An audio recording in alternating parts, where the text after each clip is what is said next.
that first yes to the radio show. Later on, there was a radio station, but that first yes to the radio show, a lot of people talk about, and there's books out there. There's books about that we should say yes more. And there are books that say that we should say no more.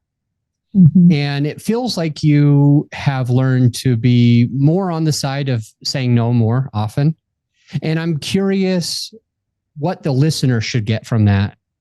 If our listener is a podcast host or about to start their first podcast and they're hearing that you said yes and you just went with it, you didn't have a business, you didn't have anything to sell, you were just doing it, what should they think? Should they think, I should also say yes, or I should not say yes like she did? What is the thought process here that is a good takeaway? It's a difficult one, that one, because obviously hindsight's a wonderful thing, right? So now I can look back and there's two ways to look at it, I suppose.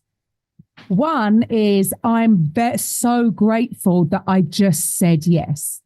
Look, I don't want to even listen back to my early podcasts. Right?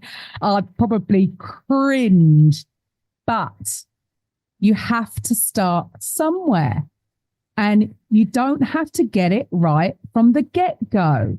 So I'm truly grateful that I did say yes and that I did start, because yes, by the time I had everything together, to be able to say to people, well, I'm 200 episodes in, goes a long way with the know, like, and trust, because they know I'm committed.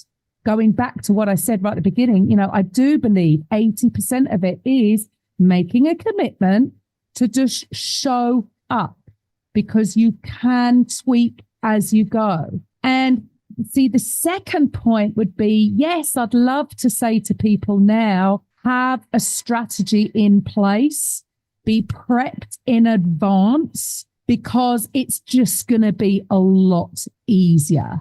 Because, as we know, many won't continue. If they're not getting an ROI for their effort, then it becomes a bit of a liability rather than the asset that you and I know having a podcast is. So there's sort of two ways to look at it. I would say just go for it. However, if you want to get there quicker, then have a strategy in place and have everything prepped in advance. So there's it's a bit of a contradictory response there, Adam, because I'm saying in one aspect, just go. And then another one, you want an ROI, be prepped in advance.